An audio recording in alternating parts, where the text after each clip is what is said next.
ਦਾਦੀ ਦਾ ਸੰਦੂਕ, ਤਾਈ ਦਾ ਸੰਦੂਕ ਤੇ ਨਾਲ ਚਰਖਾ, ਇਹ ਚੀਜ਼ਾਂ ਮਿਲ ਗਈਆਂ।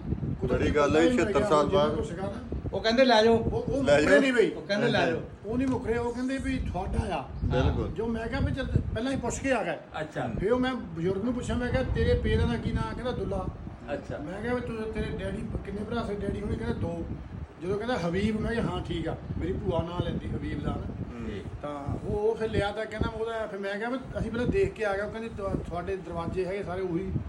ਫਿਰ ਮੈਨੂੰ ਚੇਤਾ ਆਇਆ ਬਾਹਰ ਆਣ ਕੇ, ਮੈਂ ਕਿਹਾ ਯਾਰ ਸਾਡੇ ਤਾਂ ਸੰਦੂਕ ਸੀ ਨਾ, ਉਹ ਸਾਡੀ ਤਾਈ ਦੱਸਦੀ ਹੁੰਦੀ ਸੀਗੀ ਵੀ ਇਦਾਂ ਵੀ ਇੱਕ ਫਲਾਨੀ ਨਾਲ ਖੜ ਗਈ 9 ਸੱਸ 2 ਹੀ, ਤੇ ਇੱਕ ਸੰਦੂਕ ਖੜ ਗਈ, ਇੱਕ ਦੂਜੇ ਖੜ ਗਈ ਨਾਲ। ਮੇਰਾ ਚਰਖਾ ਕਹਿੰਦੇ ਹਜੇ ਕੀ ਉਹ ਕਰੇਵਾ ਹਜੇ ਆਇਆ ਹੀ ਸੀਗਾ ਆਪਾਂ ਨੂੰ।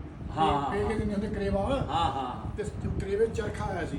ਅੱਛਾ ਤਾਂ ਉਹ ਹਜੇ ਬਸ ਗਿਆ। ਸ਼ੂਤਕ ਵੀ ਸੂਤਕ ਵੀ ਕਹਿੰਦੇ, ਦਾਂਗਾ ਕੋਈ ਨਾ, ਸ਼ੂਸ਼ਕ ਵੀ ਕਹਿੰਦੇ, ਸ਼ੂਸ਼ਕੜਾ। ਸ਼ੂਸ਼ਕੜਾ ਸ਼ੂਸ਼ਕੜਾ ਸ਼ੂਸ਼ਕੜਾ।